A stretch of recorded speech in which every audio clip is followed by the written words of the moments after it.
I always get the question, if you could have your sight back, would you?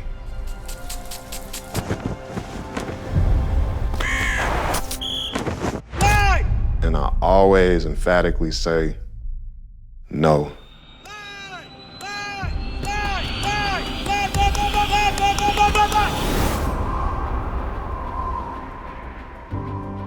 You don't need sight to have a vision. That's his motto, and that's something that I've learned being around Lex. The story I know about Lex growing up is that he was a typical kid in elementary school doing all the normal things. The one day he came home and complained of not being able to see very well. I remember getting out of the tub, hopping onto the bathroom counter. That's when I knew something was wrong because it was hard for me to see my reflection in the mirror. I flushed his eye with some water thinking that would help. The next morning, it was not as good, but he said it was a little better, and I sent him on to school anyway. Teachers called my mom, told her that I was bumping into things.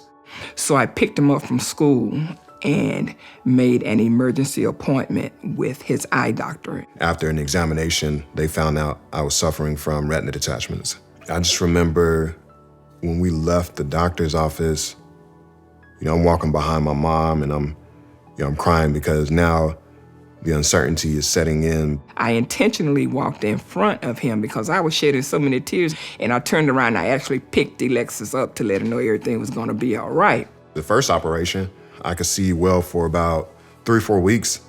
After that, sight begins to get blurry again. And I am so tearful along the way because I'm thinking, I wish it was me. I wish I could carry this pain for Alexis. Once you get to Operation 9-10, I knew that I was probably going to live life without eyesight.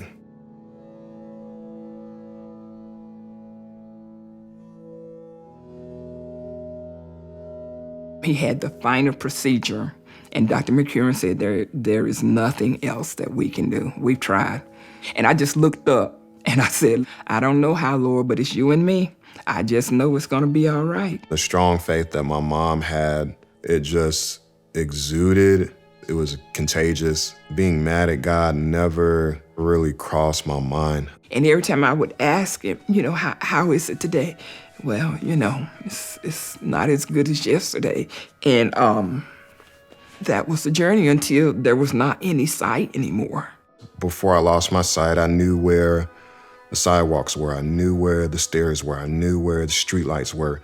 But once I lost my sight, I used my ears and my ability to feel and proprioception. One of the scout masters brought Alexis home one Saturday, and they drove into the complex.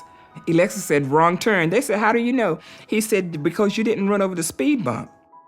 5 feet or so in front of the stairs that led up to our house was a ledge that was about 3 feet high. When I had sight to see that ledge, I would run and jump in the air. I used to love doing that. And every time I turned around, Alexis was just jumping off this wall. And I'm like, please don't hurt yourself. Once I lost my sight, I didn't even think about that ledge. But at a certain point in time, my mom, she challenged me to get out there again. I gained the courage to take 3, 4 steps and propelling myself through the air. I would spread my arms like wings. That is probably my greatest achievement because that led me to being able to actually get on a long jump runway, jump, and soar through the air. Coming to high school, all freshmen had to take a PE and health class. We had a fitness test one day. One of the activities was standing long jump. We did one jump just to give him an example of what he had to do. And the second jump, I kid you not, the kid flew and he probably went 10 feet, which was way better than all of his classmates. So from there, it was like, all right, have you ever heard of the Paralympic Games? That is when that fire lit within me. We took Lex over to the long jump pit. And I said, Lex, I want you to long jump. And he looked at me like, no way. That was very frightening for someone to ask you to run as fast as you can down a runway that's not that wide, propel your body through the air and land in the sand. Or pray to God you land in the sand. So I'm like, well, I thought we established that I was blind. I mean, how are we going to make this happen? And I said, Lex, you just got to try it. And he jumped, and it was really close to 14 feet. I just took off and ran across the field because I was so excited to see that this kid could do this. I mean, it was unreal. Can you imagine running down a track field and can't see? I tried that. That's not for me. We always joked about going from Athens Drive High School to Athens, Greece. That became the goal his senior year. And he's jumping in the 16s, then he jumps in the 17s. And everybody says, oh, well, you did such a great job getting him up to that distance. And my thought was, yeah, but in order for Lex to qualify, he's got to get to 19 feet, 4 inches. They had these stanchions on the side of the runway because it separated the runway from the actual track. Mr. Whitmer, he's down there, straight, straight, straight, straight.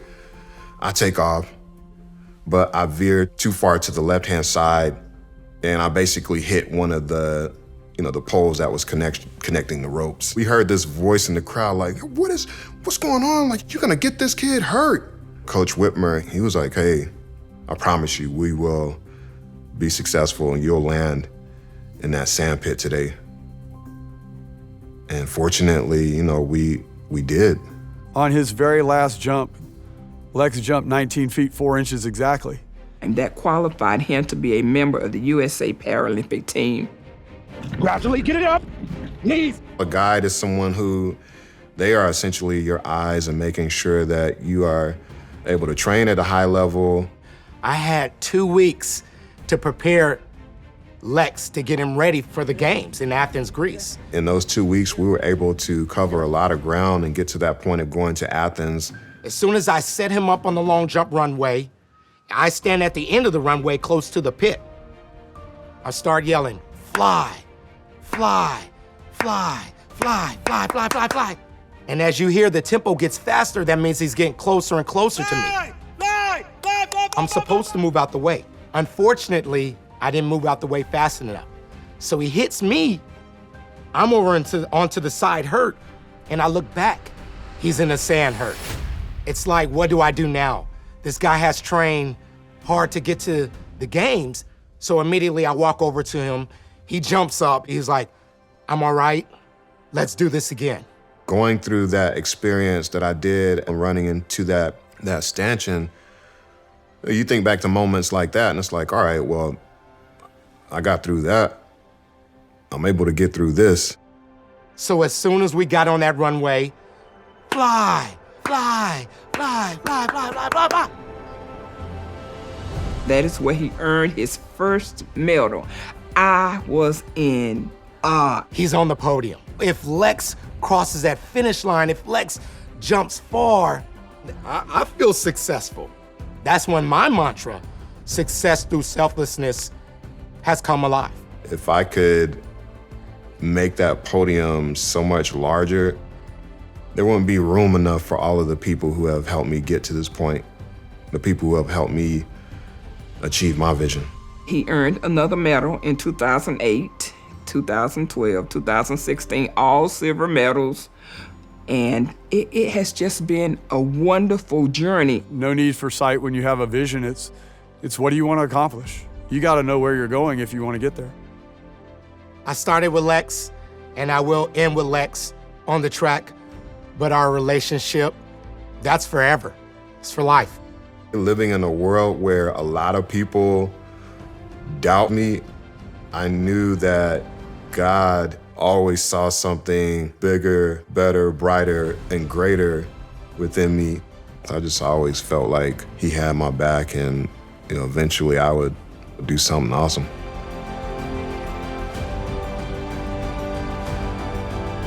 I didn't think it would be this awesome though.